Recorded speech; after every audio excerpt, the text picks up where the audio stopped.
প্রতিদিন কখনো কারোর সাথে কথা বলার অভ্যাস করবেন না। যদি প্রতিদিন তার সাথে কথা বলার অভ্যাস করেন আর যদি একটা দিন আপনি তার সাথে কথা বলতে না পারেন, তাহলে মৃত্যুর সমান যন্ত্রণা নিয়ে কিন্তু আপনাকে বেঁচে থাকতে হবে। শারীরিক চাহিদা যে কোনো মানুষকে দিয়েই পূরণ করা যায়, কিন্তু মনের চাহিদা যে কোনো মানুষকে দিয়েই পূরণ করা যায় না। মনের চাহিদা মেটাতে হলে মনের মতো একজন জীবনসঙ্গী দরকার পড়বে। মরার জন্য বিষ লাগে না, একজনের মায়ায় পড়ে দেখো, তার অভাবেই মারা যাবা। তুমি যে সবই বোঝো সেটা আমি জানি, বাট তুমি যেটা বোঝো না সেটাই হলো মায়া। বড় কঠিন জিনিস। যদি আপনি কখনো কারো মায়ায় পড়ে থাকেন তাহলে বুঝবেন মায়া কতটা ভয়ঙ্কর একটা জিনিস। শুনেন, সব পুরুষেরা যদি নারীর দেহের পাগল হতো তাহলে পৃথিবীর সব নারীরাই ধ্বংস হয়ে যেত। পুরুষের ভালোবাসা বোঝা বড়ই অদ্ভুত, তাই তো পুরুষেরা নারীকে ভালোবেসে নারীকে নয় নিজেকেই ধ্বংস করে দেয়। কারুকে মাইরে ফেলার প্ল্যান থাকলে তাকে এত বেশি ভালোবাসবেন, ভালোবাসার পরে একদিন হঠাৎ করে কথা বলা বন্ধ করে দেন, দেখবেন সেই মানুষটা জীবিত থেকেও জিন্দা লাশ হয়ে বেঁচে আছে। ছেলেদের আপন বলতে আসলেই কিছু হয় না।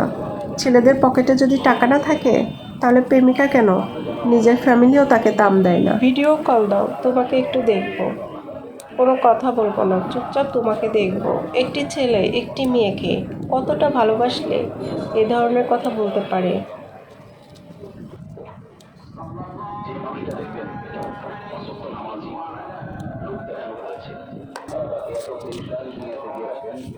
নামাজ দিক দিয়ে চলে যেতেছে, কখন ফজর হচ্ছে আর কখন ঈশা হচ্ছে।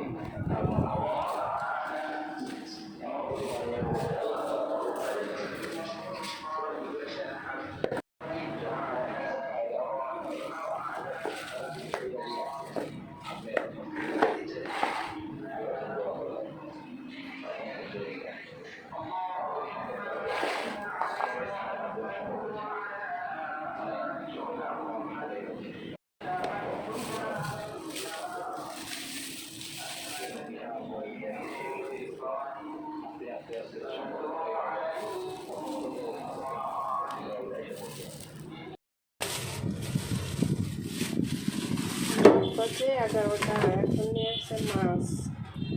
আজকে মাছগুলো কেটেও নিয়ে আসে। মাছটা সুন্দর না, ঠিক লাল টুকটুকে মাছটা, ভালো লাগছে।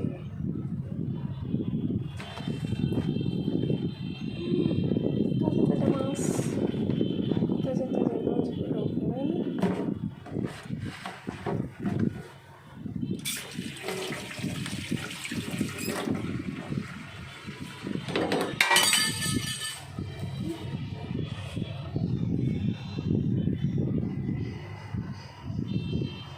ভালো লাগে না মাছগুলো।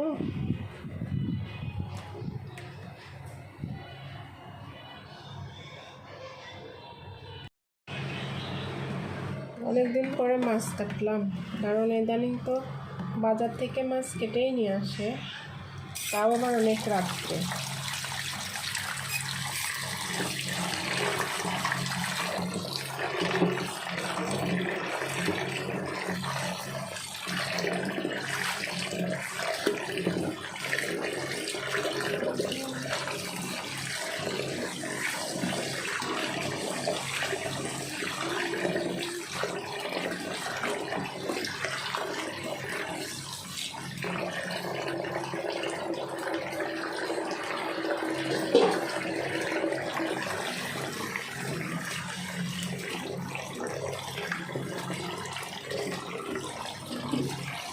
ভালো অনেক মাছ কাটা।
কাম করতে মন চায় না তো।